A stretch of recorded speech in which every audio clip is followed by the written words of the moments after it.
आने जाने की जगह अलग होता है। और तुम आने जाने की जगह सिंह द्वार पर इस गजराज को खड़ा कर दिए हो। यदि अपना कल्याण चाहते हो तो जितनी जल्दी हो सके इस हाथी को यहां से हटाओ, अन्यथा इस हाथी के सहित तुम सबको मैं जमपुरी पहुंचा दूंगा। जब भगवान बड़े जोर से घोषणा किया, महावतों ने कहा हाथी को मारोगे? अभी देखते हैं। अंकुश का प्रहार किया गया गजराज के ऊपर। नशा में तो झूम रहा था। कोलिया पीड़ हाथी दौड़ा भगवान कृष्ण को मारने के लिए, और जैसे भगवान कृष्ण की ओर दौड़ने लगा, सहसा बलराम पैतरा बदल करके पीछे आ गए, पकड़े इनके पुंछ को और घर घर घर घर अपनी ओर खींचना प्रारंभ कर दिए। अब हाथी आगे बढ़ रहा था, अब पीछे खींचा जाने लगा। पीछे कौन खींच रहा है? क्रोध में पलटी मार करके दौड़े भैया बलराम की ओर। तो पुंज किधर आ गए सिन्हा जी? कन्हैया की ओर। अब कन्हैया पुंज को पकड़ा, वो अपनी ओर घर घर घर घर खींचने लगे। अब तो हाथी को समझ नहीं आया मैं जाऊं किधर। इधर जाता हूं इधर खींचते हैं, इधर जाता हूं इधर खींचते हैं। 10,000 हाथी की ताकत रखने वाला कोलिया पीड़ हाथी को उसी प्रकार भगवान कृष्ण बलराम हैरान परेशान कर दिए, जैसे नन्हे से गाय के बछिया के कान को मरोड़ मरोड़ के दो बालक हैरान कर देते हैं। समझ नहीं आता मैं किधर जाऊं। नशा में झूमता हाथी अपने शुंड को घुमाने लगा। सहसा भगवान छलांग मार करके सामने आया, पकड़े हाथी के शुंड को और बड़े जोर से घुमाया 3 बार। धड़ाम से पटके पृथ्वी पर, और पटकते ही हाथी का प्राणांत हुआ। ये दृश्य देख कर देवतागण धंध भी बजाते हुए फूल बरसाए।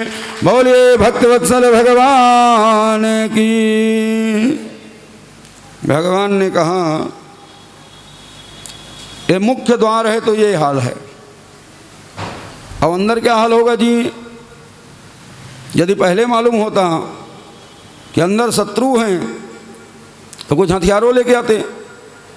यहाँ तो खाली हाथ चले आए हैं, और दरवाजे में ये हाल हो रही है, तो बिना हथियार के शत्रु के किला में प्रवेश करना अच्छी बात नहीं है। भगवान इधर उधर देखे, कोई हथियार तो दिखा नहीं। अचानक भगवान का नजर पड़ गया हाथी के दांत में।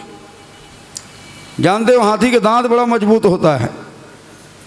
भगवान ने कहा दाऊ अब यही हथियार का काम करेगा। जैसे बोले भैया बलराम पकड़े एक हाथ से, कन्हैया पकड़े एक हाथ से, अब बड़े जोर से हाथी के दांत को खींचा गया तो हाथी का दांत बाहर आया, और साथ ही साथ आया खून का फव्वारा। हाँ, खून का फव्वारा आया करके भगवान कृष्ण बलराम के शरीर में लग गए। गजराज के दांत को अपने कंधे पर लेकर के जब भगवान कृष्ण बलराम चलना प्रारंभ किए तो ऐसा प्रतीत हो रहा था मानो वृंदावन से होली खेल करके आ रहे हो। जैसे रंग गुलाल छीटा लगा रहता है कि नहीं, उसी प्रकार भगवान के शरीर में क्या लगा है? खून का छीटा लगा हुआ। और पिचकारी के समान किसको पकड़े हैं? हाथी दांत को। बड़ी सुंदर भगवान की शोभा हो रही। भगवान धीरे धीरे आगे बढ़े सिंह द्वार की ओर। जैसे भगवान सिंह द्वार में प्रवेश किया, भगवान का अद्भुत सौंदर्य, सारी सभा का निगाह सिंह द्वार की ओर था। प्रभु तो एक हैं लेकिन देखने वाले अनेक हैं, और जो जिस भाव से भगवान को देख रहे, भगवान उनको उसी प्रकार से दर्शन देने में लगे हुए। देखो भगवान का स्वरूप एक, लेकिन देखने वाले नेत्र। जैसे कोई वस्त्र का पर्दा सामने लगा हो तो उसका रंग तो होगा एक ही, लेकिन जिस रंग का चश्मा आप लगाओगे वो वस्त्र कैसे दिखेगा जी? उसी रंग में दिखेगा कि नहीं? तो 200 पर्दे का नहीं, किसका है? चश्मे का। जिस रंग का लगाओगे वही रंग में दिखाई देंगे। तो हैं तो प्रभु एक, लेकिन देखने वाले अनेक हैं। सबसे पहले नजर किसका पड़ा? मल्लों का। सामने खड़े हुए थे, मल्लों ने जैसे भगवान को देखा तो ऐसे प्रतीत हुए मानो मल्लों का उस्ताद आ रहे हो, महामल्ल के मल्ला नाम सनिर्णिणम नरवर स्त्रीणाम यश्वरो मूर्तिमान गोपानाम सजनो सताम क्षितिभुजाम शाश्वत पित्रो शिशु। भगवान को जो जिस रूप में देख रहे, मल्लों को लगे महामल्ल, राजा को लगे महाराजा, और ग्वाल वालों ने कहा लो कन्हैया आ गया। उनको क्या दिख रहे हैं? लाला के रूप में। और नारियों का निगाह जब भगवान की ओर गया तो भगवान ऐसे प्रतीत हुए मानो भगवान मूर्तिमान रूप में खड़े हुए हो, लड्डू गोपाल के रूप में, बड़ा सुंदर उनको दर्शन देने में लगे हुए। और जैसी दृष्टि पड़ी कंस का तो मृत्युर्भोज पटे विराट विदुषाम तत्वम परम जोगिनाम। कंस को ऐसा लगा मानो मृत्यु देवता साक्षात चले आ रहे हो, और संत महात्माओं को ऐसा लगा मानो को सिद्ध पुरुष चले आ रहे हो, तत्व के समान इनको दिखाई दे रहे हैं। जाकी रही भावना जैसी अप्रभु मूरत देखहीं तिन तैसी। सबसे पहले आगे बढ़ करके स्वागत किए भगवान कृष्ण बलराम का चाणूर और मुष्टिक मल्ल। चाणूर ने कहा जैसा कि आप जानते हो कि हमारे राजा महाराज कंस हैं और हम सब उनकी प्रजा हैं, प्रजा को वही कार्य करना चाहिए जो राजा को प्रिय लगे। हमारे राजा को मल्ल युद्ध बड़ा प्यारा है, तो आइए हम और आप आपस में मिल करके मल्ल युद्ध की क्रीड़ा करते हुए राजा को प्रसन्न करें। मेरी जोड़ी आप बनोगे, अब आपके भाई की जोड़ी मेरा भाई मुष्टिक रहेगा। भगवान ने कहा देखो भैया तुम्हारा कहना बिल्कुल सत्य है, प्रजा को वही काम करना चाहिए जो राजा को प्रिय लगे। और राजा यदि मल्ल युद्ध देखना चाहते हैं तो हम मल्ल युद्ध करने में पीछे रहने वाले नहीं। लेकिन भैया मल्ल युद्ध की शोभा बराबरी में होता है कि नहीं? और हमारा तुम्हारा कोई जोड़ी नहीं है, तो हमारे जोड़ी का जो योद्धा हो उसे तुम युद्ध में उतारो, तो हम मल्ल युद्ध करने के लिए तैयार हैं। चाणूर मुष्टिक ने सोचा कि लगता है हमको देख कर ये लोग डर रहे हैं, क्योंकि हम महामल्ल, अब ये कहाँ 11-12 वर्ष के बालक। तो चाणूर ने कहा कि ना बालो ना किशोरस्त्वं बलिष्यानां बलनां वरा लीलायो बोहतो जेना सत्यदीपः सहस्त्रभृत। ना बालो ना किशोरस्त्वम, तुम बालक नहीं हो, तुम किशोर नहीं हो, तुम बलवानों के भी महाबलवान हो। खेल खेल में जो 10,000 हाथी की ताकत रखने वाला कुबलिया पीड़ हाथी को मार डाले वो कोई सामान्य योद्धा नहीं हो सकता। हम ही तुम्हारे जोड़ी हैं और कोई दूसरा तुम्हारा जोड़ी नहीं। भगवान क्या बोले थे कि हमारी तुम्हारी कोई मेल नहीं। ये क्या सोच रहे थे? हमसे डर रहे होंगे। तो क्या भगवान इनसे डरने वाले हैं जी? भगवान तो कहते हैं कि एक बार कालहु संगल रही, जरूरत पड़े तो काल से भी युद्ध करने में भगवान पीछे रहने वाला नहीं है। भगवान ने कहा था अरे चाणूर मुष्टिक तुम तो मिनटों नहीं टिकोगे, अरे कोई बराबरी का हो तो उतारो। अब ये क्या सोच रहे थे? हमसे डर रहे हैं। ना बालो ना किशोर, तुम बालक नहीं, तुम किशोर नहीं, तुम बलवानों के बड़े बलवान हो और हम ही तुम्हारे जोड़ी हैं। भगवान ने कहा भैया बाद में दोष मत देना, क्योंकि तुम स्वयं बोल रहे हो कि तुम हमारे जोड़ी हो। अब तो भगवान पीताम्बर को कसा, भैया बलराम नीलाम्बर को कसे और दोनों भाई अखाड़े में उतर गए। ये दृश्य को देख करके जितने भी वहां पर मंचासीन हैं इस सब ने कहा अन्याय हृदय में तो सबका हो रहा, लेकिन किसका साहस कंस के दरबार में बोल सके? कोई बोलने की हिम्मत नहीं कर पर रहे। इस दृश्य को देखा बाबा नंद भयभीत हो गए। बाबा नंद ने कहा, यशोदा तो बिल्कुल सच बोली थी, लाला के यहां लेकर नहीं आना था, कैसे अपने बालकों को प्राण रक्षा करूं? कहां इतने बड़े बड़े महामल्ल और कहां मेरे नन्हे नन्हे बालक, इनके साथ लड़ाया जा रहा है। मैं नहीं जानता था क्या मल्ल युद्ध करना पड़ेगा, अन्यथा मैं अपने बच्चों को लेकर के आता नहीं। क्या करूं मैं? कंस का दरबार है, कुछ बोल भी तो नहीं सकता। मन ही मन भगवान भोलेनाथ के शरण में पहुंच गए। हे भोलेनाथ, हे महामृत्युंजय, हे महाकाल, मैं आपके शरण में आया हूं, मेरे बच्चे की रक्षा करो, रक्षा करो, रक्षा करो। अचानक बाबानंद को ध्यान आया, कुश्ती के देवता भगवान शंकर जी नहीं है।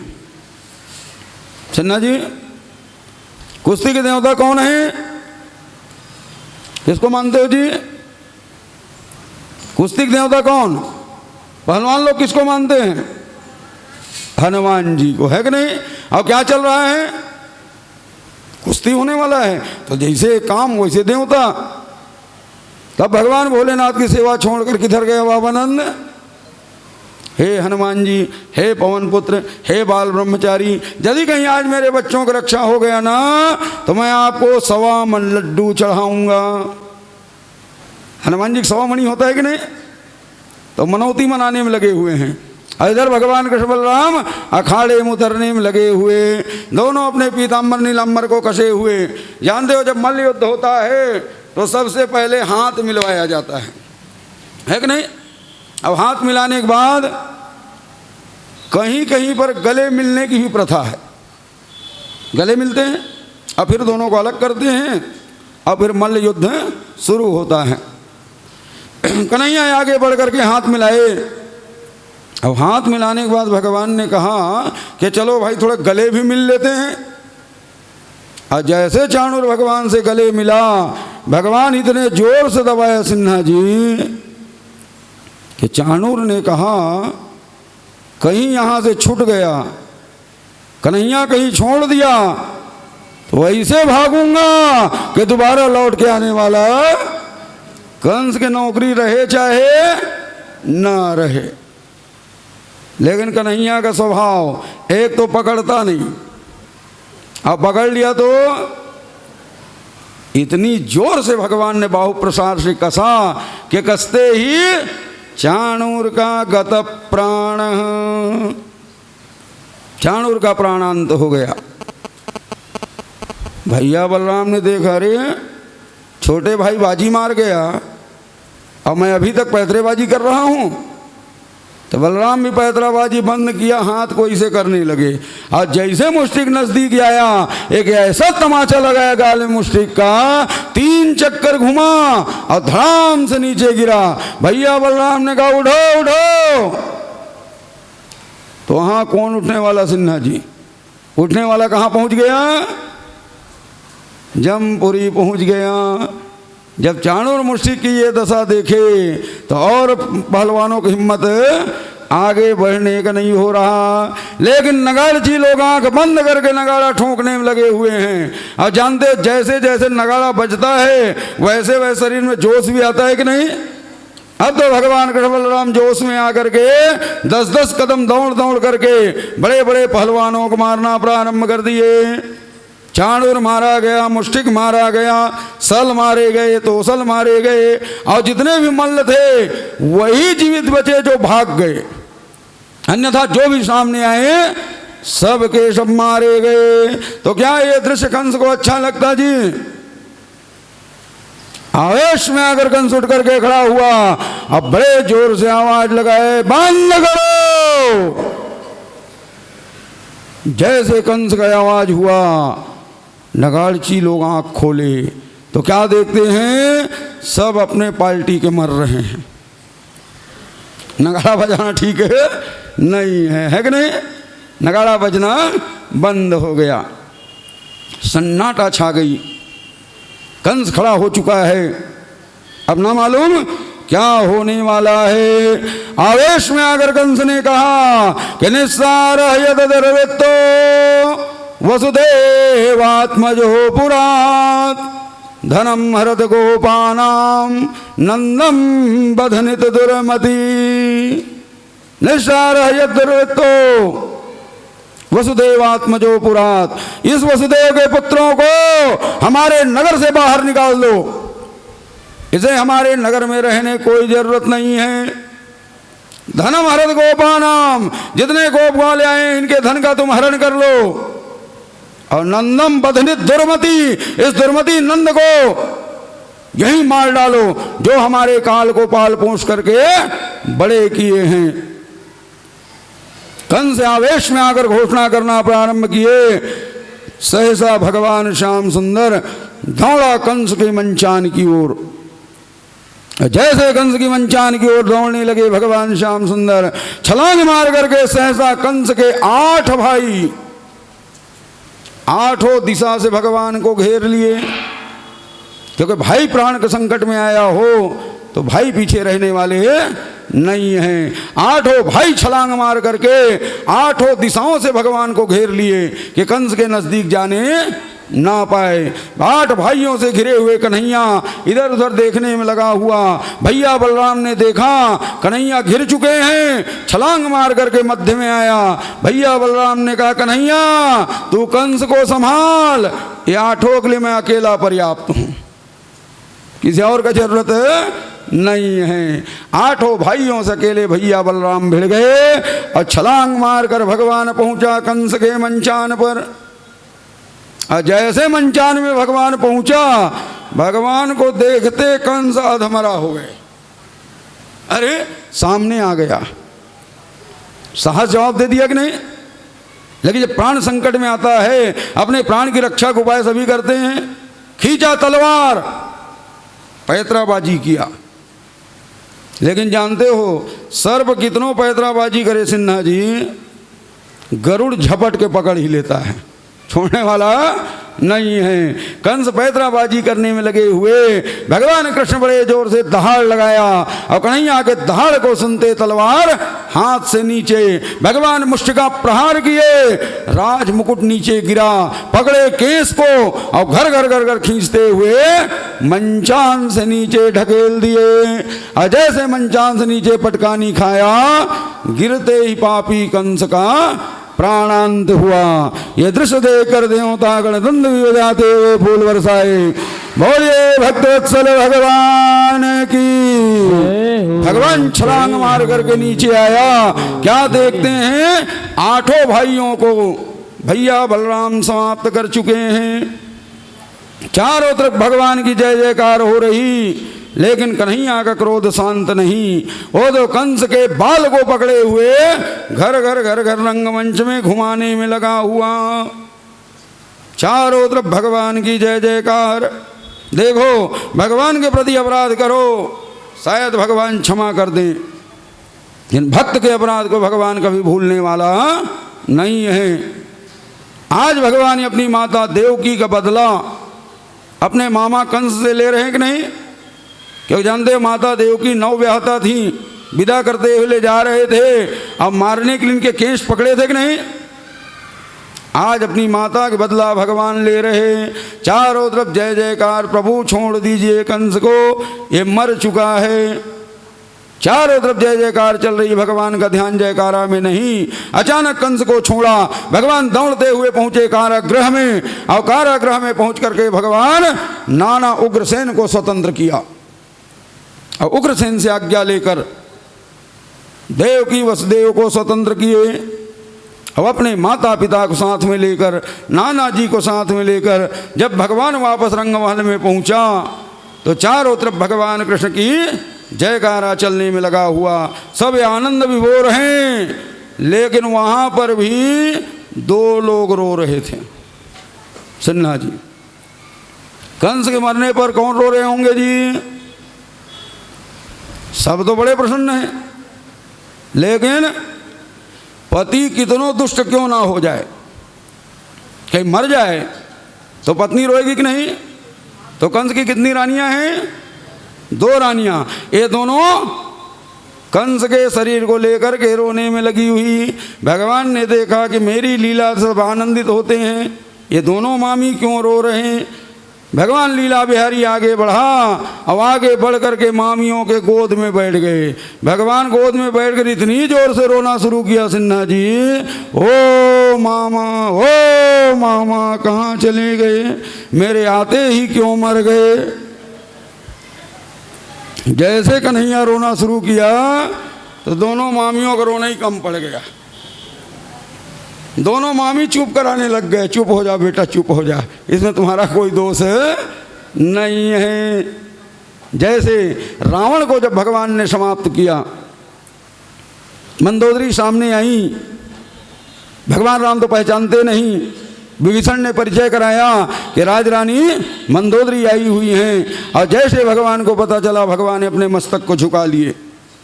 भगवान ने कहा, कहिए रानी साहिबा कैसे आगमन हुआ है, आपका किस प्रकार से स्वागत किया जाए। भगवान के ऐसे नम्र व्यवहार को देखकर मंदोदरी के मुख से निकल पड़ा था कि धन्यो राम त्वया माता, धन्यो राम त्वया पिता, धन्यो राम त्वया धर्म परदारा न दृश्यते। हे राम, तुम्हारे माता धन्य हैं, तुम्हारे पिता धन्य हैं, धन्य है तुम्हारा धर्म जो पराई नारी की ओर कुदृष्टि नहीं डालते। मैं रावण की नारी हूं जो आपकी धर्मपत्नी का अपहरण करके ले आए। आज आप विजय प्राप्त कर चुके हो, लेकिन मेरी ओर कुदृष्टि से आप देखे नहीं हो। मंदोदरी भगवान राम की प्रशंसा की, रावण का ही दोष निकाली। उसी प्रकार अस्ति प्राप्ति दोनों ने कहा कि कन्हैया इसमें तुम्हारा कोई दोष नहीं है। अब तो चारों तरफ हर्षोल्लास छा गया। बोलिए भक्तवत्सल भगवान की जय हो। भक्त के भगवान को बार बार वंदना, भक्त के भगवान को बार बार वंदना, भक्त के भगवान को बार बार वंदना, भक्त के भगवान को बार बार वंदना, बार बार वंदना, हजार बार वंदना, बार बार वंदना, हजार बार वंदना, बार बार वंदना, हजार बार वंदना, बार बार वंदना, हजार बार वंदना, भक्त के भगवान को बार बार वंदना, भक्त के भगवान को बार बार वंदना, भक्त के भगवान को बार बार वंदना, भक्त के भगवान को बार बार वंदना, बार बार वंदना, हजार बार वंदना, बार बार वंदना, हजार बार वंदना, बार बार वंदना, हजार बार वंदना, बार बार वंदना, हजार बार वंदना, भक्त के भगवान को बार बार वंदना, भक्त के भगवान को बार बार वंदना। बोले भक्तवत्सल भगवान की जय हो। भगवान ने कहा, नाना जी अब आप अपने राजगद्दी को संभाल लीजिए। उग्रसेन ने कहा, लाला चौथापन आ चुका है, ये राजकार्य मुझे शोभा नहीं देगा। तुम कंस को मारे हो, तुम ही गद्दी को संभालो, तुम ही राज्य को संभालने योग्य हो। भगवान ने कहा, नहीं नाना जी, हम राजगद्दी पर नहीं बैठेंगे, क्योंकि राज्य आपका है, आपके राज्याभिषेक की भी कोई आवश्यकता नहीं है, क्योंकि राजा तो आप थे ही।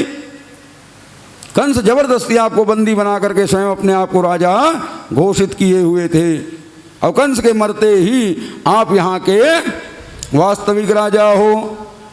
और यदि कहीं हम राजगद्दी पर बैठ जाएं तो संसार में प्राणियों के मुंह को बंद करना आसान नहीं होता है। लोग क्या कहेंगे कि कृष्ण को बनना था राजा तो अपने ममा को मार डाला और स्वयं राजगद्दी में बैठ गया।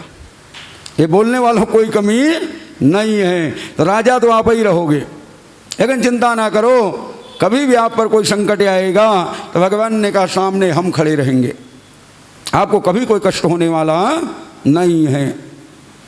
उग्रसेन को राजगद्दी पर बैठाए, बाबा आनंद को समझा बुझा करके विदा किए। अब भगवान ग्वाले के रूप को त्याग करके राजकुमार के रूप में आ रहे हैं कि नहीं, क्षत्रिय राजकुमार हैं। अब शिक्षा दीक्षा भी आवश्यकता है, तो इनको विद्या अध्ययन करने के लिए भेजा गया। कहाँ? गुरु शांदीपनी के यहाँ उज्जैन में जाकर विद्या अध्ययन करना प्रारंभ किए। कहा जाता है भगवान कृष्ण बलराम जब विद्या अध्ययन कर रहे थे सांदीपनी आश्रम में, उस समय एक ब्राह्मण बालक भी वहाँ विद्या पढ़ने के लिए आए हुए थे। वो भगवान कृष्ण के हम उम्र थे। तो कन्हैया और उस ब्राह्मण बालक में बड़ी गहरी मित्रता हो गई थी। क्या नाम था उसका? सभी लोग जानते हो कि नहीं? भक्तराज सुदामा। भगवान की यहाँ पर मित्रता सुदामा से हुआ था। ये सुदामा चरित्र की कथा आप लोगों को हम कल सुनाएंगे। जानते हो आज श्रीमद् भागवत महापुराण का षष्ठ दिवस, कल सप्तम दिवस है। कल कथा विराम होगा कि नहीं? तो कल की कथा के समय में थोड़ा परिवर्तन किया गया है। रोजिना आप लोग सुबह सुबह घूमने निकलते थे, तो कल आप लोगों को कहीं जाने की जरूरत है। सुबह जल्दी स्नान ध्यान करके चाय नाश्ता से निवृत्त होकर सीधे कथा स्थल में पहुंचना है। प्रयत्न करना कल की कथा 8 ही बजे प्रारंभ हो जाए। सुबह जल्दी से तैयार होकर के प्रातःकालीन वेला में कल कथा संपन्न कराएंगे और मध्याह्न काल में कथा विराम हो जाएगी, क्योंकि परसों प्रातःकाल ही हम सबको यहाँ से वापसी के लिए प्रस्थान करना है कि नहीं? जानते हो आप सबका रिजर्वेशन छत्तीसगढ़ एक्सप्रेस में हुआ है, जो 6:30 बजे मथुरा पहुँच जाती है। तो हम लोगों को कितने बजे यहाँ से निकलना पड़ेगा? 5 बजे हम लोग रवाना हो जाएं, अर्थात 3 बजे आप सबको जागना है। स्नान ध्यान से निवृत्त होकर 4 बजे तक सबकी सामान सहित कमरे का दरवाज़ा बंद होकर के नीचे आगमन हो जाना चाहिए। मैं प्रयास करूंगा कि गाड़ी रात में ही लगा दिया जाए, जिससे किसी प्रकार कोई भी बाधा ना हो। सुबह जल्दी से अपनी अपनी गाड़ियों में बैठ करके 5 बजे से पहले यहाँ से बस को रवाना कर दें, जिससे 6 बजे के आसपास हम सब मथुरा के स्टेशन पर पहुँच जाएं। गाड़ी में भले विलम्ब हो, लेकिन हमारे पहुँचने में विलम्ब नहीं होना चाहिए। तो कल की कथा सुबह 8 बजे से ही प्रारंभ हो जाएगा। मध्याह्न काल 12 बजे कथा विराम, और उसके बाद सायंकाल को आप लोगों को थोड़ा समय दिया जाएगा घूमने फिरने का, कुछ बाजार में खरीदारी करने का, क्योंकि उसके बाद फिर मौका मिलने वाला नहीं है। बोले भक्तवत्सल भगवान की जय। श्री हरि नारायण नारायण नारायण, श्री हरि नारायण नारायण नारायण, भज मन नारायण नारायण नारायण, भज मन नारायण नारायण नारायण, लक्ष्मी नारायण नारायण नारायण, लक्ष्मी नारायण नारायण नारायण, बद्री नारायण नारायण नारायण, बद्री नारायण नारायण नारायण। बोले भक्तवत्सल भगवान की जय हो। हरि अनंत हरि। भगवान की कथाएं तो अनंत हैं, लेकिन संकीर्तन करते हुए मेरा निगाह घड़ी की ओर चला गया। अब मैं देख रहा हूँ समय कितना बज गया है, सिर्फ शेष रह गए आधे घंटे। भगवान की कथा जब सुनाना प्रारंभ करो तो कभी मन तृप्त होने वाला नहीं है कि नहीं? लेकिन यहाँ पर हमको अवसर मिला सिर्फ 3 घंटे कथा सुनाने का। जो किसी भी प्रकार से कथा को पूर्ण करना संभव नहीं है। हमारे क्षेत्र में जो हमारी कथा सुने होंगे उनको मालूम होगा कि हम लगातार 6-6 घंटे 7-7 घंटे कथा सुनाते हैं और फिर भी हमको पूर्ण तृप्ति का अनुभव नहीं होता, क्योंकि हमारे मन में तो सिवाय भगवान भागवत की कथा के और कुछ सूझता नहीं है। ये 6 दिनों में आप लोग देखे होंगे कि ना मैं कहीं पर कोई दृष्टांत का आश्रय लिया और ना कोई गीत संगीत का, लगातार कथा सुनाते रहा, लेकिन फिर भी मुझे पूर्ण तृप्ति का अनुभव नहीं हो रहा है। कथा भी इतनी शेष है कि किसको सुनाओ किसको ना सुनाओ, लेकिन हमको दौड़ कर कहाँ पहुँचना है? रुक्मणी मंगल तक, है कि नहीं? तो बीच में शेष जितनी कथाएं सबको प्रणाम करते हुए आगे बढ़ना पड़ेगा, क्योंकि रुक्मणी मंगल अति आवश्यक प्रसंग कहा गया। भगवान श्याम सुंदर थोड़े ही काल में विद्या अध्ययन किए, 64 दिन मात्र में 64 कलाओं में भगवान पारंगत हो गए। तत्पश्चात भगवान आकर के जरासंध से संग्राम करते हैं। जरासंध अपने जामाता के मृत्यु का बदला लेने के लिए भगवान के ऊपर चढ़ाई किए 27 अक्षौणी सेना को लेकर के, लेकिन भगवान कृष्ण बलराम अकेले ईश्वरी लीला करते हुए संपूर्ण सेनाओं का संहार करके जरासंध को जीवन दान देने लगे और क्रमशः 17 बार चढ़ाई किया जरासंध भगवान के ऊपर, और भगवान 17 बार जरासंध को परास्त किया, सेना का अंत किया, लेकिन जरासंध को मारे नहीं। 18वीं बार में देवर्षि नारद से प्रेरित होकर के काल यवन और जरासंध ये दोनों एक साथ आक्रमण की तैयारी किए। भगवान ने देखा कि लगातार आक्रमण बढ़ गई है मथुरा प्रांत में, शत्रुओं से युद्ध मैं कर रहा हूँ और प्रजा कष्ट पाने में लगे हुए। एक शत्रु आए तो उनसे मुकाबला करने के लिए आगे बढ़ूं, लेकिन शत्रु दो तरफा आ रहे हैं। एक से लड़ने जाऊंगा दूसरा नगर लूटेगा, दूसरे से लड़ने जाऊंगा तो पहला नगर लूट लेगा, अब मेरा नगर सुरक्षित नहीं है। ऐसा मन में विचार करके भगवान नेत्र को बंद करके अपने नित्य धाम का ध्यान किया, और ध्यान करते ही समुद्र के मध्य में भगवान का नित्य द्वारिका धाम प्रकट हुआ। बोलिए द्वारिका धाम की जय हो। भगवान बलराम को आज्ञा दिए संपूर्ण जदवंशियों को द्वारिका की ओर प्रस्थान करो, तब तक मैं काल यवन से निपट लूं। और काल यवन को दौड़ाते हुए भगवान आगे बढ़ करके गंधमादन पर्वत तक ले गए, और गंधमादन पर्वत में महाराज मुचकुंद के द्वारा ये जला करके भस्म कर दिया गया। तत्पश्चात जैसे वापस आए, सामने खड़ा हुआ जरासंध। भगवान ने मन में विचार किया कि इनकी लगन को तो देखो, 17 बार परास्त हुआ लेकिन पीछा नहीं छोड़ रहे। जानते हो किसी चीज का यदि कहीं लगन ले लो कि ये काम को मैं पूरा करके रहूंगा, तो कहावत है भगवान भी बाध्य हो जाते हैं, है कि नहीं? लगन क्या था जरासंध का कि जदवंशियों को मैं हराऊंगा, तो जब तक ये हारेगा नहीं, जब तक ये जीतेगा नहीं, ये मेरा पीछा छोड़ने वाला नहीं है। तो भगवान लीला करते हुए जरासंध के सामने से भी भाग खड़े हो जाते हैं। भगवान का नाम रणछोड़ प्रसिद्ध हुआ। बोले रणछोड़ भगवान की। भागते भागते भगवान प्रहर्षण पर्वत पर पहुंचा। ऊंचे शिखर पर चले गए, मिले नहीं। जरासंध संपूर्ण प्रहर्षण पर्वत को जला करके भस्म किया और मन में विचार किया कि मैं भगवान को ही समाप्त कर दिया। लेकिन क्या भगवान अग्नि से जलने वाले हैं जी? भगवान छलांग लगाए समुद्र में और तैरते हुए कहाँ पहुँच गए? द्वारिका धाम में। अब भगवान द्वारिकाधीश के रूप में विराजमान हुए।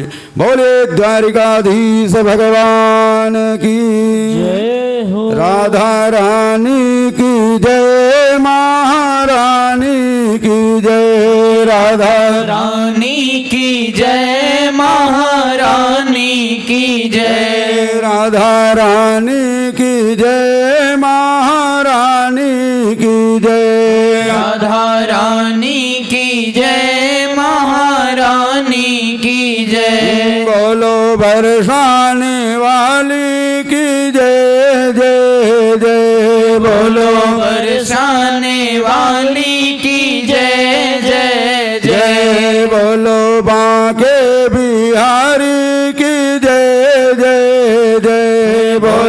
बांके बिहारी की जय जय जय राधा रानी की जय महारानी की जय राधा रानी की जय महारानी की जय बोलो बरसाने वाली की जय जय जय बोलो बरसाने वाली की जय जय जय बोलो बांके बिहारी की जय जय जय बोलो बांके बिहारी की जय जय जय बोलिए भक्तवत्सल भगवान की जय हो। जब भगवान द्वारिकाधीश बन करके विराजमान हो गए तो चिंता हुआ देवर्षि नारद को, क्योंकि सारे संसार की चिंता किसको लगा रहता है।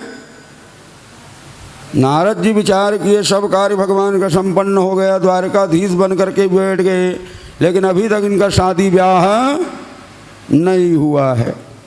तो नारद जी ने कहा मैं तो ब्याह करना चाहता था, लेकिन भगवान मेरा शादी होने नहीं दिया। जानते हो नारद जी भी ब्याह करना चाहते थे, आप सब जानते हो कि नहीं। मानस में प्रसंग आती है, पहुंचे थे भगवान के पास, प्रभु अपना स्वरूप दे दीजिए। अब भगवान क्या रूप दे दिए सिन्हा जी, ब्याह नहीं हो पाया। तो नारद जी ने कहा भले मेरा शादी नहीं होने दिया, लेकिन मैं इनकी शादी करवा के रहूँगा। यहाँ भगवान प्रकट होते हैं, भगवती अवश्य ही होंगी।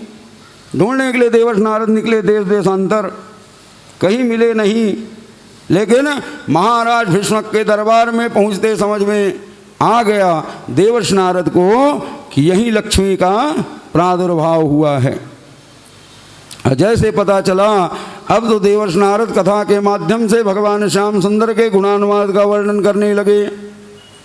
अब कन्हैया के सुंदर गुणानुवाद को सुन करके राजा रानी और इनके 4 भाई राजकुमार सबके मन में इच्छा हुआ कि भगवान श्याम सुंदर के साथ ही हमारी रुक्मणी का पाणी ग्रहण होना चाहिए। अब इस बात को सुनकर रुक्मणी महारानी मन ही मन भगवान श्याम सुंदर को अपना स्वामी स्वीकार कर ली। लेकिन इनके जो बड़े भाई थे रुक्मी, ये शिशुपाल के मित्र थे। जैसे संग वैसा रंग, शिशुपाल के मित्रता होने के कारण इसमें भी दुष्टताएं आ गई थी।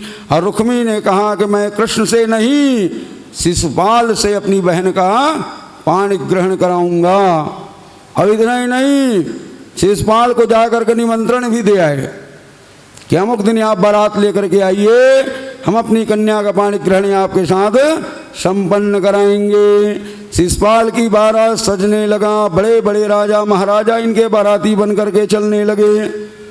समाचार मिला रुक्मणी महारानी को, कम जामि शरणम, किसके शरण में जाऊं, कोई मार्ग सूझा नहीं। जब कोई मार्ग नहीं सूझा तब रुक्मणी महारानी एक पत्र लिख करके पंडित जी को दी, और पंडित जी पत्र को लेकर के द्वारिका धाम की यात्रा करते हैं। द्वारिका धाम में ले जाकर भगवान द्वारिकाधीश को पत्र दिया गया।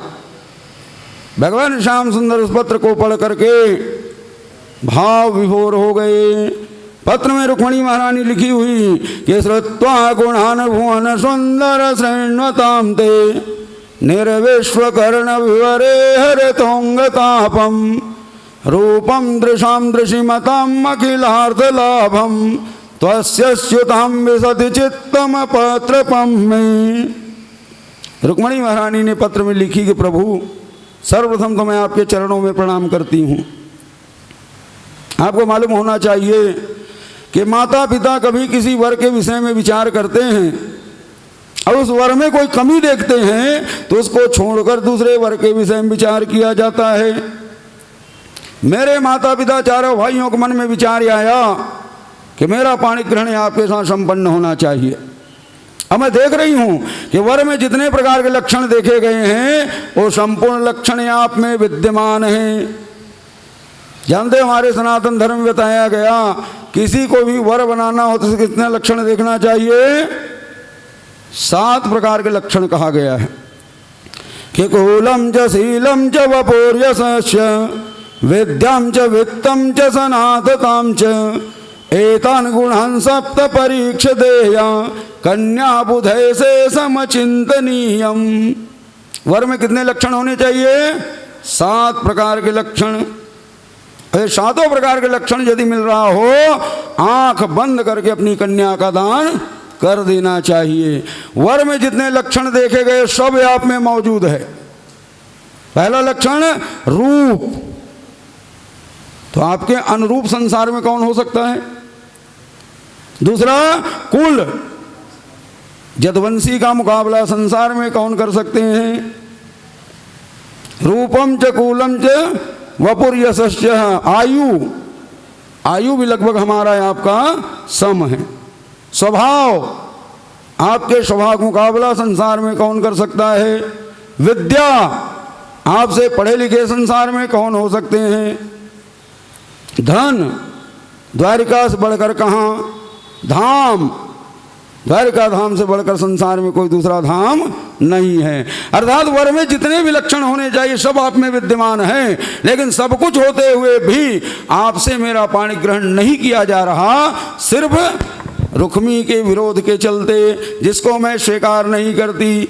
मैं अपने आप को सिंह का भाग मानती हूं और मेरे अनुसार आप सिंह के समान हो, और सिंह के भाग को यदि कोई सियार लेके चला जाए तो दोषी सिंह को माना जाएगा, भाग का कोई दोष नहीं है।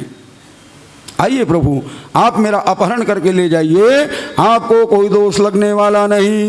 यदि कहीं आप अपने मन में ये विचार कर रहे हो कि माता पिता भाइयों के साथ घिरा हुआ मैं महल में रहती हूँ, उनसे युद्ध किए बिना मेरा अपहरण कैसे करोगे, तो मैं नहीं चाहती कि मेरे परिजनों से भी आपको युद्ध करना पड़े। इसलिए आप महल में ना आइएगा, आप आइएगा गिरजा मंदिर में। हमारे कुल खानदान की परंपरा है कि माता गिरजा के पूजन के लिए जब कन्या निकलती हैं उस समय वृद्धा ब्राह्मणियां और सखियों के अलावा कोई होते नहीं। आप यहाँ करके मेरा अपहरण कर लीजिए, आपको कोई दोष लगने वाला नहीं है। रुक्मणी महारानी के पत्र को वाँचने में लगे भगवान श्याम सुंदर पहुँच गए। भैया बलराम क्या बात है? पता चला बलराम को। बलराम ने कहा देखो कन्हैया, जहाँ पर एक भाई बारात ले गया हो वहाँ दूसरा भाई जाकर कन्या का हरण कर रहा है, उचित नहीं है। भगवान ने कहा देखो भैया, ये पहला प्रस्ताव आया है, और जानते हो विवाह का जब पहला प्रस्ताव आए ना तो बड़ी गंभीरता से विचार करना चाहिए। कहीं पहले प्रस्ताव में गंभीरता से विचार नहीं करोगे तो बाद में चक्कर खाना पड़ जाता है कि नहीं, इधर से उधर भटकना पड़ जाता है। कन्हैया ने कहा भैया तुम्हारा शादी तो हो गया, इसलिए तुमको कोई चिंता नहीं है, और चिंता उसको होता है भैया जिनका शादी होता तो मैं तो जा वही करूँगा। दाऊ ने कहा भैया जब तुम जाओगे तब मैं भी जाऊँगा, तुमको अकेले कैसे छोड़ दूँ। भगवान ने कहा देखो दाऊ, मुझे बहुत जल्दी जाना जरूरी है। क्यों? क्योंकि अब रसा जब कृषि सुखाने, समय बीत पुण्य क्या पछताने। बारात आ चुकी है, मुझे पहुंचना जरूरी है। लेकिन भले पत्र में लिखी युद्ध की संभावना नहीं, लेकिन जहां बड़े बड़े राजा लोग आए हुए बारात में युद्ध की संभावना से इनकार नहीं किया जा सकता। तो मैं तो जा रहा हूं शीघ्रता से। आप यदुवंशियों की गिनी चुनी सेना को लेकर के पीछे से आइएगा। भगवान रथ पर सवार होकर वायु मार्ग से थोड़ी ही देर में कुंडनपुर में प्रवेश किया। लेकिन भगवान के आने से पूर्व शिशुपाल की बारात आ चुकी हैं। शिशुपाल का स्वागत सत्कार किया गया, जनवासा दिया गया, संधि सम्मेलन हुआ। लौट कर आ रहे थे, पता चला महाराज को कि कन्हैया भी आए हुए हैं, इनका भी स्वागत सत्कार हुआ, इनको भी ठहरने के लिए स्थान प्रदान किया गया। जैसे समाचार मिला शिशुपाल को कि कन्हैया भी आए हुए हैं, शिशुपाल ने कहा कि लगता है मेरा शादी होने वाला नहीं है। जरासंध ने कहा करे शिशुपाल तू डरता क्यों है, वो भले आ गया है यहाँ, लेकिन जैसे उनको पता चलेगा कि मैं तुम्हारे बारात में आया हूँ वो कोई गड़बड़ी करने वाला नहीं है। क्यों? मुझसे वो डरता है। क्योंकि भगवान एक बार भाग गए थे कि नहीं, उसको जरासंध याद कर रहा है, लेकिन 17 बार भगवान भगाए थे, उसको याद करने वाला नहीं है। लेकिन शिशुपाल का मन कहाँ मानने वाला। शिशुपाल ने कहा कि वो कन्हैया कहीं पर जाए और उत्पात ना मचाए, ये हो ही नहीं सकता। यही कारण है कि उसको मैं न्योता भी नहीं दिया था और बिन न्योता तक पहुंच गया है। इसका मतलब दाल में जरूर कुछ काला है। जरासंध ने कहा कि देखो, जहाँ पर विवाह प्रांगण होगा वहाँ तो गड़बड़ी कर नहीं पाएगा। क्यों? क्योंकि मैं स्वयं वहाँ पर बैठा रहूँगा। महल में सेनाओं से घिरी हुई कन्या है, वहाँ भी गड़बड़ी की संभावना नहीं। हाँ, खतरा एक जगह हो सकता है। कहाँ? गिरजा मंदिर में, क्योंकि वहाँ पर सखियाँ और ब्राह्मणियाँ होंगी। तो ऐसा करो, अपनी संपूर्ण सेनाओं को लगा दो, राजमहल के मुख्य द्वार से लेकर के मंदिर के मुख्य द्वार तक सशस्त्र हाथ में हथियार लेकर के सैनिक खड़े हो जाएं। अब तो सैनिक हाथ में हथियार लेकर के खड़े हुए। अष्टवृद्धा ब्राह्मणियाँ, अष्ट सखियाँ, 16 नारियों के साथ रुक्मिणी महारानी गिरिजा मैया की पूजा के लिए निकल रही हैं। 16 प्रकार की श्रृंगार की हुई हैं, 16 प्रकार पूजा के उपचार का थाल हाथ में ली हुई आगे बढ़ रही। यद्यपि माता रुक्मिणी के शरीर का कोई अंग प्रतिबिंबित नहीं हो रहा, संपूर्ण अंग ढके हुए वस्त्रों से, लेकिन फिर भी पायल की झंकार सैनिकों को मदहोश करने में लगी हुई। कितना अद्भुत झंकार है, कैसे इनका सौंदर्य होगा। लालायित हो रहे वीर, लेकिन कोई इनको देख नहीं पा रही। रुक्मिणी महारानी गिरिजा मंदिर में प्रवेश की, पूजा में लग गई। माता गिरिजा का पूजा तो कर रही हैं, लेकिन ध्यान कहाँ है जी? कन्हैया की ओर। फूल इधर चढ़ाए और नजर उधर दौड़ाए। तो ऐसे कहीं पूजा पाठ करोगे तो क्या देवी देवता प्रसन्न होंगे? संपूर्ण पूजा हो गया, कन्हैया दृष्टिगोचर नहीं हुए। जब कन्हैया दृष्टिगोचर नहीं हुआ तो रुक्मिणी महारानी परिक्रमा के बहाने बाहर आई। और जैसे बाहर आई तो क्या देखती हैं? सैनिक सशस्त्र हाथ में हथियार लिए हुए खड़े हैं। और जैसे सैनिकों को देखी रुक्मिणी महारानी भयभीत हो गई। क्या भगवान श्याम सुंदर के इतने करीब आने के बाद भी मैं भगवान को प्राप्त नहीं कर पाऊंगी? मैं पत्र में लिखी थी कोई सेना नहीं होंगे, क्या इतने सैनिकों के मध्य से भगवान मेरा अपहरण करके ले जा पाएंगे? क्या मैं भगवान को प्राप्त नहीं कर पाऊंगी? भयभीत हो गई रुक्मिणी महारानी। और जानते हैं, जब शरीर में भय का संचार हो जाए, संसार में कोई दिखाई सुनाई ना दे, तब कौन दिखाई देते हैं? भगवान दिखते हैं कि नहीं? सामने माता गिरिजा की प्रतिमा।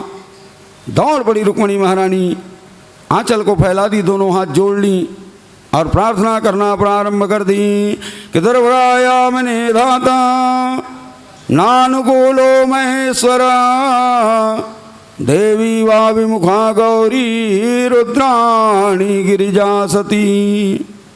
मैया, ये मेरा दुर्भाग्य है कि मुझे आपके सामने इस प्रकार से प्रार्थना करना पड़ रहा, जिस प्रकार से आप सिवाय महेश्वर के और किसी को वर्ण नहीं करना चाहती थी। हे मैया, मेरा मन भगवान श्याम सुंदर के चरणों में लगा हुआ। ऐसी कृपा करें कि भगवान श्याम सुंदर ही मुझे पति के रूप में प्राप्त हो। हे देवी, हे विमुखा, हे गौरी, हे रुद्राणी, हे गिरिजा, हे सती, मैं आपके शरण में आई, रक्षा करो, रक्षा करो, रक्षा करो। बारंबार माता गिरिजा के चरणों में लोटपोट होने लगी। सहसा माता के हाथ का एक मंदार पुष्प रुक्मिणी महारानी के हाथ में आया, आंचल में आया। अब आंचल में आते ही उनको नेत्रों से लगाई, हृदय से धारण की और मुड़ कर देखी तो क्या देखती हैं? भगवान रथ पर खड़े मंद मंद मुस्कुरा रहे। जैसे भगवान को देखी रुक्मिणी गदगद हो गई। संपूर्ण पूजन करने को उपरांत मंदिर के मुख्य द्वार पर आई।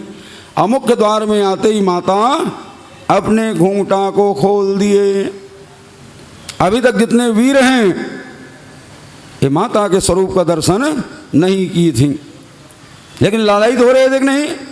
जैसे माता का द्वितीय सौंदर्य को निहारे, संपूर्ण वीर का होश गायब हो गया। कितना अद्भुत सौंदर्य है। वीर ठगे से खड़े रह गए। जोश में तो है, सीना तान के खड़े हुए हैं, लेकिन होश ही नहीं है क्यों खड़े हुए हैं। माता ने कहा प्रभु इससे अच्छा मौका मिलने वाला नहीं है। जैसे इशारा हुआ भगवान श्याम सुंदर नीचे आए, सैनिकों को बोले भैया थोड़ा बाजू हटो जी। तो सैनिक भी ऐसे अगल बगल खड़े हो गए, क्यों खड़े तो हैं जोश में, लेकिन होश कि तम देव मायामी वीर मोहिनी सुमध्यम मंडल कुंडिताननाम श्यामम नितंबार्पित रत्न मेखला वसंजलि कुंतल संकित क्षणम। माता के अद्भुत सौंदर्य को देख करके मोहित हुए संपूर्ण वीरों को लांघ कर भगवान श्याम सुंदर भीतर प्रवेश किया। रुक्मणी महारानी के हाथों को अपने हाथ में लेकर वृद्धा ब्राह्मणियों से पाणी ग्रहण संकल्प करा करके भगवान रुक्मणी को रथ पर बिठाकर स्वयं रथ पर बैठे। आज्ञा हुई सैनिकों, आज्ञा हुई सारथी को, सारथी रथ को लेकर के आगे बढ़ा। वीरों को तब तक होश नहीं जब तक माता सामने दृश्य गोचर हो रही, लेकिन जैसे माता दिखाई देना हुआ बंद, वीरों ने कहा रुक्मणी कहाँ है। रुक्मणी रथ पर बैठी हुई चली जा रही हैं। मारो मारो पकड़ो पकड़ो धरो धरो जाने ना पाए। तो सियार के हुआ हुआ करने सिंह भागने वाला नहीं है। भगवान रथ को वापस लौटा करके युद्ध करना प्रारंभ किया।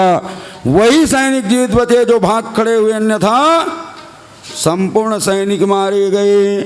समाचार जब मिला शिशुपाल को तो पहले तो अपने मुकुटे उठा नीचे पटक दिया, अब इसका कोई काम नहीं रहा। सैनिकों को आज्ञा हुई शिशुपाल, दंतवक्र, विदुरथ, साल नरेश, जरासंध, पौंडक, काशी नरेश, बड़े बड़े राजा बारात के रूप में आए हुए, इस सब के सब चतुरंगणी सेना सजा करके चारों तरफ भगवान कृष्ण को घेर लिए। असंख्य सैनिक चारों तरफ भगवान से युद्ध करने में लगा हुआ। भगवान तरकस से खींचते एक बाण, हाथ में आते 10 होती है, धनुष पर रखते 100 और चलते चलते 1000 की संख्या में आ जाता है कि निरंतरम यद्वदलाद चक्रम। भगवान अद्वलाद चक्र हो गए। जैसे अगरबत्ती को जलाओ और गोल गोल जल्दी जल्दी घुमाओ, कैसा प्रतीत होता है जी? मानो अग्नि चारों तरफ है।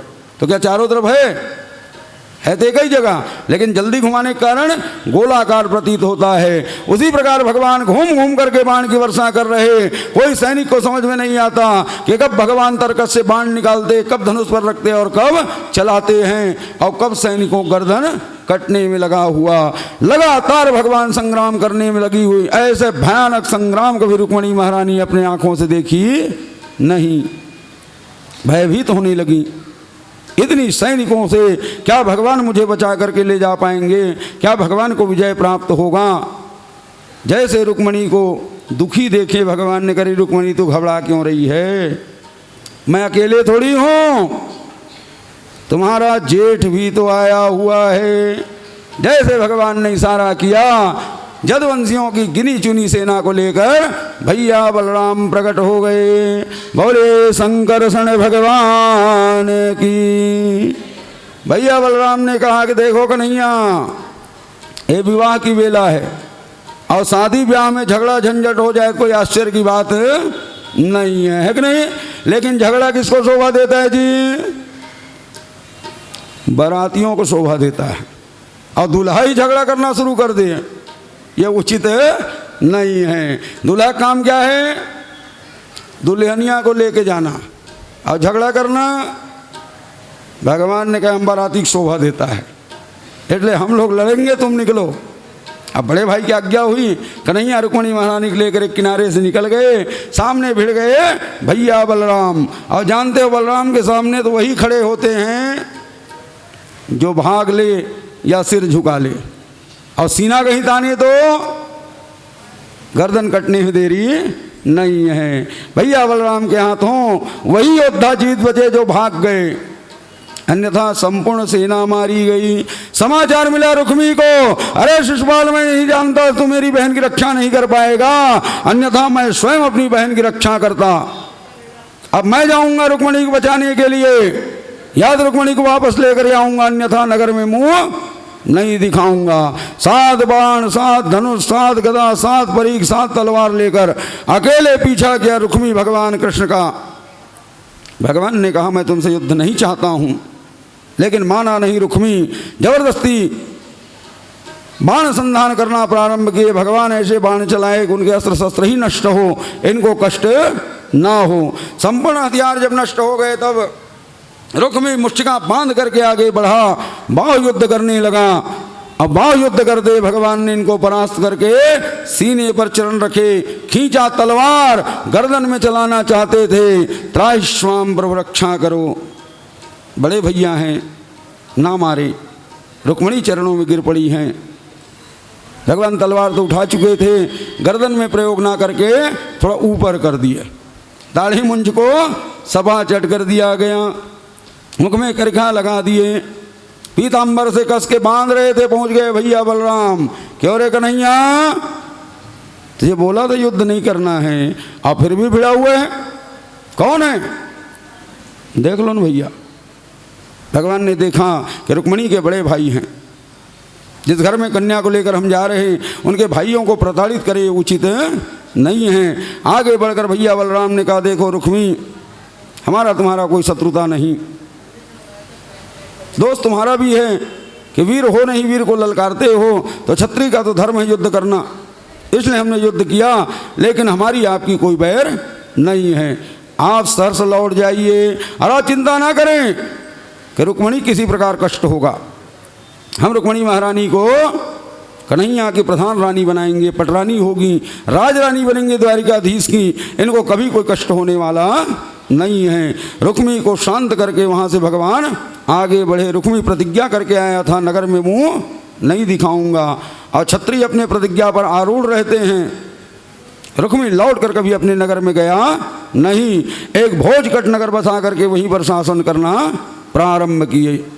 इधर भगवान श्याम सुंदर जैसे द्वारिका धाम के नज़दीक पहुँचे, भगवान ने कहा देखो रुक्मिणी यद्यपि हमारे साथ है, लेकिन अभी तक इनसे हमारा ब्याह नहीं हुआ, और जब तक पाणी ग्रहण ना हो जाए तब तक कन्या को नगर में प्रवेश कराना उचित नहीं है। बलराम को ड्यूटी मिला व्यवस्था करने का। भगवान कृष्ण बलराम द्वारिका के बाहर ही एक छोटा सा गांव जिसका नाम माधवपुर है, ये माधवपुर में आकर के विराजमान हो गए। बलराम के द्वारा व्यवस्था संभाला गया, मंडप का बड़ा सुंदर निर्माण। जानते हो शादी ब्याह के समय विशेष जरूरत किसका पड़ता है जी, हल्दी और सुपारी का, है कि नहीं। हल्दी का जरूरत क्यों पड़ता है, लेपन करने के लिए, लेकिन भगवान के ब्याह में एक हल्दी की जरूरत नहीं पड़ा, क्योंकि 4 दिन तेल हल्दी तो पहले रुक्मिणी चढ़ चुका था, अब कोई जरूरत नहीं था, है कि नहीं। और जरूरत किसका पड़ता है, सुपारी का। क्यों, वो पंडित जी आते हैं, जितनी बार पूजा कराएंगे 3-4 दिन चलता है कि नहीं, और जब जब पूजा कराएंगे लाओ हल्दी सुपारी, वो एक एक देवता इसे बैठाएंगे, पूजा पाठ कराएंगे, और पूजा पाठ हुआ और सुपारी कहाँ गया, पंडित जी के थैले में। दूसरा दिन पूजा, फिर हल्दी सुपारी निकालो। जजमान परेशान हो जाते हैं, महाराज कितना सुपारी मांगते हो, है कि नहीं। लेकिन भगवान कृष्ण के विवाह में एक और सुपारी की जरूरत नहीं पड़ा। क्यों नहीं पड़ा, क्योंकि जितने देवता को हम लोग सुपारी में बैठाते हैं ना, वो सब देवता प्रत्यक्ष प्रकट होकर बैठ गए थे। गौरी गणेश नवग्रह मंडल वो स्वयं आके बैठ गए अपनी अपनी पूजा कराने के लिए। और जहाँ स्वयं देवता बैठ जाएं तो क्या किसी और की जरूरत है, संपूर्ण देवता स्वयं विराजमान हो गए थे। सब देवता तो आ गए, लेकिन ब्रह्मा को जगह नहीं मिल रहा था, क्योंकि व्यायाम उसका आह्वान नहीं होता है। ब्रह्मा ने कहा मैं भगवान के व्यायाम ना जाऊं कैसे काम बनेगा। तो ब्रह्मा जी कहाँ प्रकट हो गए, वो पंडित जी के बाजू में। बोले पंडित जी, श्रीधाम वृंदावन में राधा माधव का अलौकिक पाणी ग्रहण मैं करवाया हूँ, तो रुक्मिणी कृष्ण का भी मंत्रोच्चार मैं करूँगा। चलो बाजू हटो। पंडित जी बाजू, और पंडित जी कौन बन गए, स्वयं ब्रह्मा जी। अब ब्रह्मा जी के द्वारा मंत्रोच्चार किया जा रहा, संपूर्ण देवता लोग बड़े प्रसन्न होकर के अपनी पूजा में भाग लेने में लगे हुए। ऐसा द्वितीय अलौकिक विवाह चल रहा कि सारे लोग बड़े प्रसन्न हो रहे। लेकिन वहाँ पर भी बड़ी आश्चर्यजनक घटना हुई कि सब लोग तो बड़े प्रसन्न थे, किंतु 2 लोग बड़े दुखी हो रहे थे सिन्हा जी। वो 2 लोग कौन हो सकते हैं जी? विचार करो, कौन हो सकते हैं?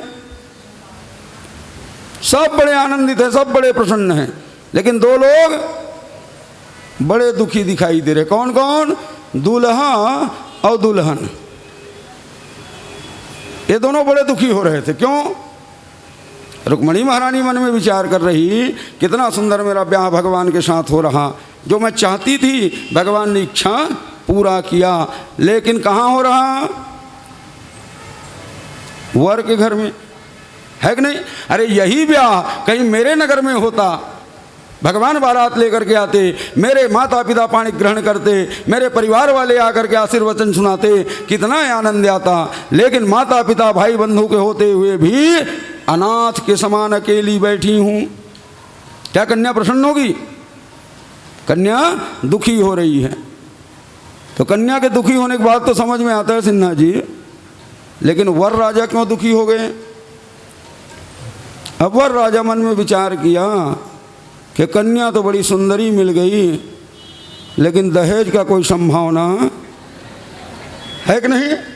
दहेज कौन देगा जी? भाई कन्या पक्ष वाले दहेज देते हैं। अब यहाँ कौन है? सब बाराती बाराती नजर आ रहे हैं, कोई घराती नहीं है कि नहीं? तो देखो ब्याह बड़ा सुंदर हो, सब बड़े प्रसन्न हो, और वर कन्या कहीं दुखी हो तो आनंद आएगा जी? आनंद आने वाला नहीं है। तो वहीं से 2 स्त्री पुरुष का जोड़ा उठ करके खड़े हो गए कि हम ही रुक्मणी के माता पिता हैं, हमारे द्वारा पाणी ग्रहण किया जाएगा। जैसे अक्षय तृतीया में गुड्डी गुड्डा का खेल घर घर में होता है कि नहीं? जानते हैं, छोटी छोटी बच्चियां खेल खेलती हैं और बारात चलते समय सबको कहती चलो बारात। सब बारात जाते हो कि नहीं? और दहेज लेने की बारी आते हैं तब जी वो झगड़ा कर करके लेती हैं, है कि नहीं? देना पड़ेगा, बिना दहेज के काम बनने वाला नहीं है। तो बारात जाते समय बाराती बन जाते हो, और दहेज देने के समय सबको घराती बनना पड़ता है कि नहीं? उसी प्रकार वहाँ पर जदवंशी भी 2 भाग में विभक्त हो गए। बारात की बेला सब बाराती बन गए, और दहेज देने की बारी आई, इतना दहेज की सामग्री दिया गया कि वहाँ पर रखने का भी कोई जगह नहीं बच गया था। जब रुक्मणी के साथ भगवान की भांवरे घूमने लगा, देवता गणतंत्र भी बजाते हुए फूल बरसाने लगे। बोलिए रुक्मणी वल्लभ भगवान की। इस प्रकार भगवान रुक्मणी और भगवान श्याम सुंदर का अद्वितीय पाणी ग्रहण संपन्न हुआ। बोलिए रुक्मणी वल्लभ भगवान की।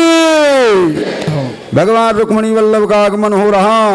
आप लोग तालियों गड़गड़ाहट के साथ उनका स्वागत करें। श्री राधे। सब लोग दोहराते जाइए। मेहंदी लगा के मुझे ऐसी सजा दो, हे जी मुझे श्याम सुंदर की दुल्हन बना दो। मुझे श्याम सुंदर की दुल्हन बना दो। मुझे श्याम सुंदर की दुल्हन बना दो। मुझे श्याम सुंदर की दुल्हन बना दो। सत्संग में मेरी बात चलाई, सत्संग में मेरी बात चलाई। सतगुरु ने मेरी कीनी सगाई। सतगुरु ने मेरी कीनी सगाई। को बुला के हाथ ले बातों करा दो। उनको बुला के हाथ ले बातों करा दो। मुझे श्याम सुंदर की दुल्हन बना दो। मुझे श्याम सुंदर की दुल्हन बना दो। आओ मेरी सखियों मुझे मेहंदी लगा दो। आओ मेरी सखियों मुझे मेहंदी लगा दो। मेहंदी लगा के मुझे ऐसी सजा दो। मेहंदी लगा के मुझे ऐसी सजा दो। मुझे श्याम सुंदर की दुल्हन बना दो। मुझे श्याम सुंदर की दुल्हन बना दो। मुझे श्याम सुंदर की दुल्हन बना दो। मुझे श्याम सुंदर की दुल्हन बना दो। ऐसी ओढ़ू चुनरी जो रंग नाही छूटे। ऐसी ओढ़ू चुनरी जो रंग नाही छूटे। ऐसा वरू दुल्हा जो कबहू न छूटे। ऐसा बरू दुल्हा जो कबहू ना छूटे। आज मेरी मोतियों से मांग भरा दो। आज मेरी मोतियों से मांग भरा दो। मुझे श्याम सुंदर की दुल्हन बना दो। मुझे श्याम सुंदर की दुल्हन बना दो। मुझे श्याम सुंदर की दुल्हन बना दो। मुझे श्याम सुंदर की दुल्हन बना दो। ऐसी पहनूं चूड़ी जो कबहू न टूटे। ऐसी पैर चूड़ी जो कबहू न टूटे। ऐसी रचूं मेहंदी जो कबहू न छूटे। ऐसी रचू मेहंदी जो कबहू न छूटे। अटल सुहाग की बिंदिया लगा दो। अटल सुहाग की बिंदिया लगा दो। मुझे श्याम सुंदर की दुल्हन बना दो। मुझे श्याम सुंदर की दुल्हन बना दो। मुझे श्याम सुंदर की दुल्हन बना दो। मुझे श्याम सुंदर की दुल्हन बना दो। भक्ति का सुरमा में आंख में लगाऊंगी। भक्ति का सुरमा में आंख में लगाऊंगी। दुनिया से तोड़ना था उनकी हो जाऊंगी। दुनिया से तोड़ना था उनकी हो जाऊंगी। सतगुरु बुला के मेरे फेरे तो डलवा दो। सतगुरु बुला के मेरे फेरे तो डलवा दो। मुझे श्याम सुंदर की दुल्हन बना दो। मुझे श्याम सुंदर की दुल्हन बना दो। मुझे श्याम सुंदर की दुल्हन बना दो। मुझे श्याम सुंदर की दुल्हन बना दो। मुझे श्याम सुंदर की दुल्हन बना दो। मुझे श्याम सुंदर की दुल्हन बना दो। मुझे श्याम सुंदर की दुल्हन बना दो। मुझे श्याम सुंदर की दुल्हन बना दो। आओ मेरी सखियों मुझे मेहंदी लगा दो। आओ मेरी सखियों मुझे मेहंदी लगा दो। मेहंदी लगा के मुझे ऐसी सजा दो। मेहंदी लगा के मुझे ऐसी सजा दो। मुझे श्याम सुंदर की दुल्हन बना दो। मुझे श्याम सुंदर की दुल्हन बना दो। मुझे श्याम सुंदर की दुल्हन बना दो। मुझे श्याम सुंदर की दुल्हन बना दो। हाँ मुकुट सिर मोर का। मुकुट सिर मोर का। मेरे चित चोर का। मेरे चित चोर का। सुने न सरकार के कटिले कटार से। होने न सरकार के कटिले कटार से। हो गना सरकार के कटिले हैं कटार से। होने न सरकार के कटिले कटार से। कुर्बान जाऊं तेरी बाकी अदाओं पे।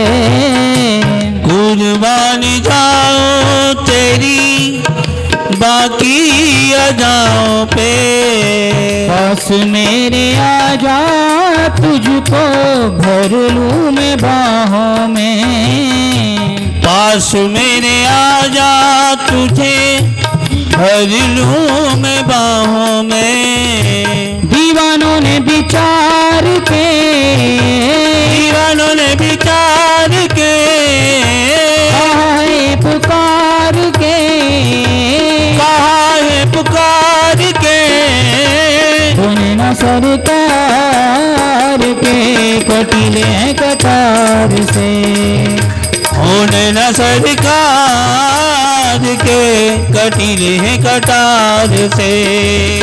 सुने न सरकार के कटीले हैं कटार से। होने न सरकार के कटीले हैं कटार से।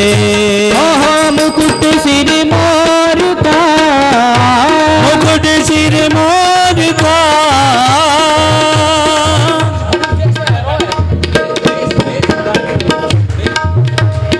मेरी कमल लजाए तेरे नैनों को देख के।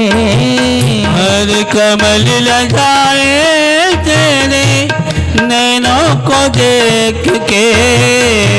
भूली घटाएं तेरी कजरे की रेख पे। भूली घटाए तेरी कजरे की रेख पे। ये मुखड़ा निहार के, ओ मुखड़ा निहार के, चाँद गया हार के, चाँद गया हार के। सुने न सरकार के कटीले हैं कटार से। होने न सरकार के कटीले हैं कटार से। दोने न सरकार के कटीले हैं कटार से। होने न सरकार के कटीले हैं कटार से। हो मुकुट सिर मोर का, मेरे चित चोर का, मेरे चित चोर का। दोने न सरकार के कटीले हैं कटार से। होने न सरकार के कटीले हैं कटार से।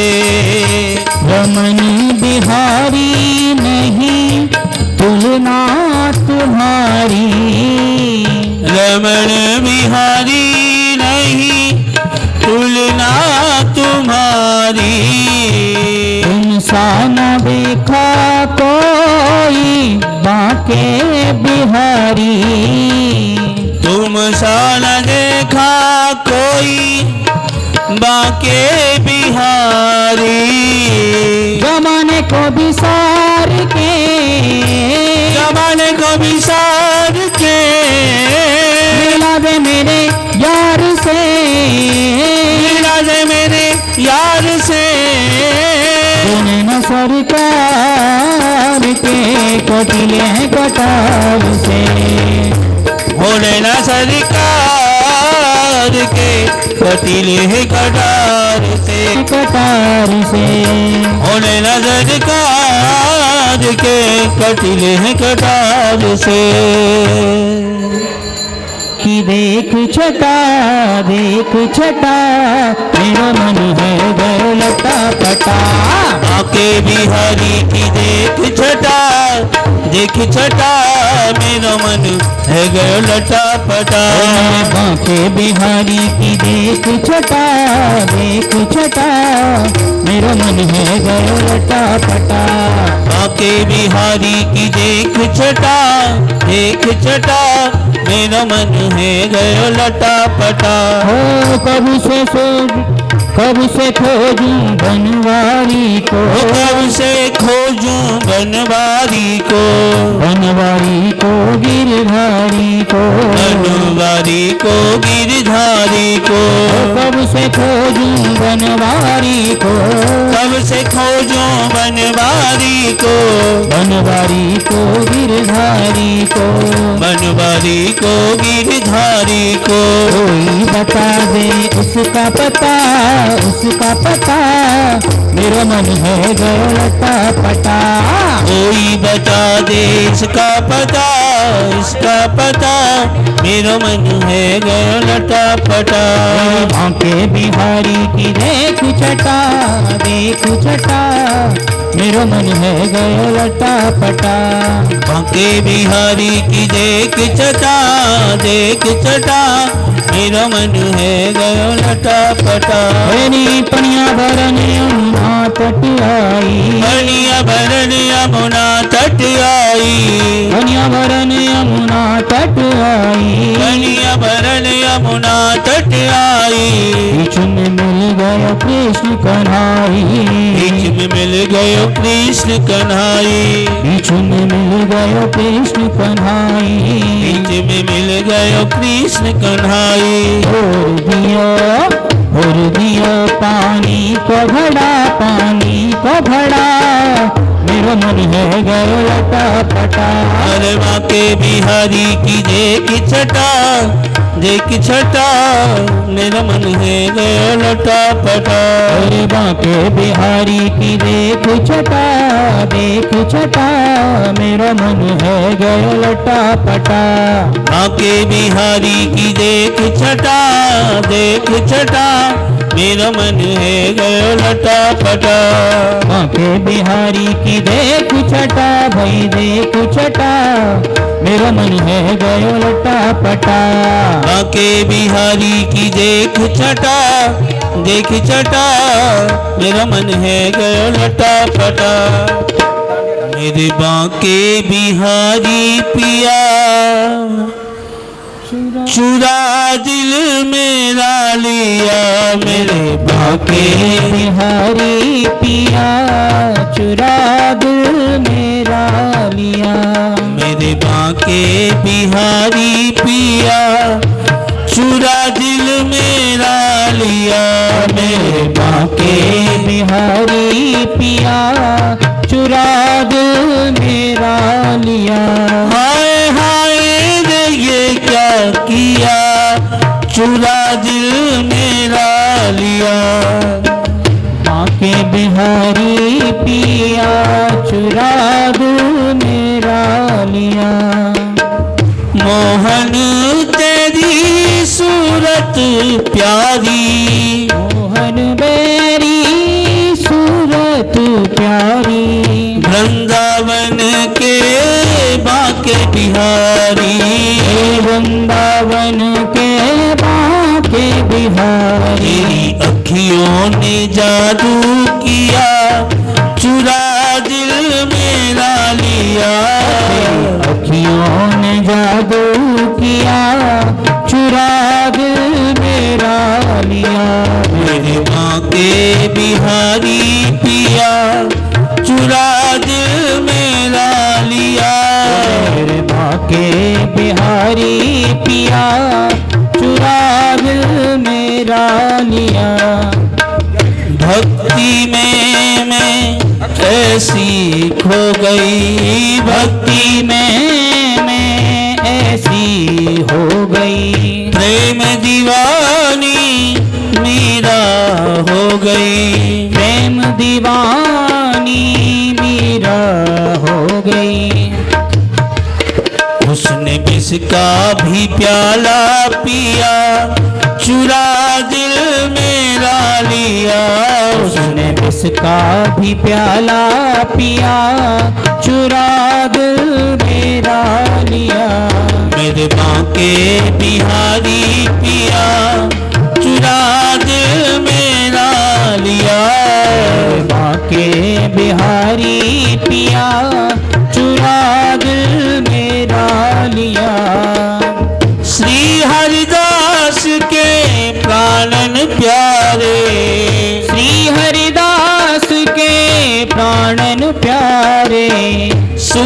सूरदास के हो रखवारे, सूरदास के हो रखवारे। मेरे प्यारे तुझे दिल दिया, चुरा दिल मेरा लिया। प्यारे तुझे दिल दिया, चुरा दिल मेरा लिया। मेरे बांके बिहारी पिया, चुरा दिल मेरा लिया। मेरे बाके बिहारी पिया, चुरा दिल मेरा लिया। काहे को तो से प्रीत लगाई, काहे को तो से प्रीत लगाई। चैन गमाया निजिया गमाई, चैन गवाया निदिया गवाई। याद कर कर के धड़के जिया, चुरा दिल मेरा लिया। याद कर कर के तड़पे जिया, चुरा दिल मेरा लिया। मेरे बांके बिहारी पिया, चुरा दिल मेरा लिया। मेरे बाके बिहारी पिया, चुरा दिल मेरा लिया। हाय हाय ने ये क्या किया, हाय हाय ने ये क्या किया, चुरा दिल मेरा लिया। मेरे बाके बिहारी पिया, चुरा दिल मेरा लिया। बांके बिहारी पिया, चुरा दिल मेरा लिया।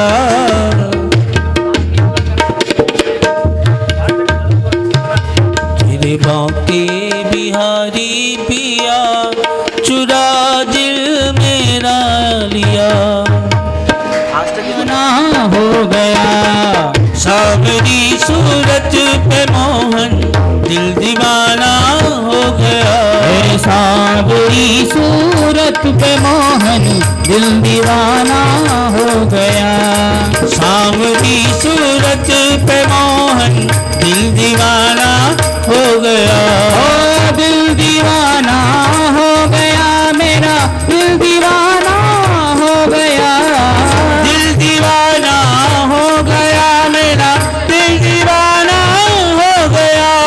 ए सांवरी सूरत पे मोहन, दिल दीवाना हो गया। तेरी सावरी सूरत पे मोहन, दिल दीवाना हो गया। एक तो तेरे नैन तिरछे, दूसरा काजल लगा। एक तो तेरे नैन तिरछे, दूसरा काजल लगा। एक तो तेरे नैन तिरछे, दूसरा काजल लगा। एक तो तेरे नैन तिरछे, दूसरा काजल लगा। और तीसरा तीसरा नजरे मिलाना, दिल दीवाना हो गया। ओ तीसरा नजरे मिलाना, दिल दीवाना हो गया। तेरी सांवरी सूरत पे मोहन, दिल दीवाना हो गया।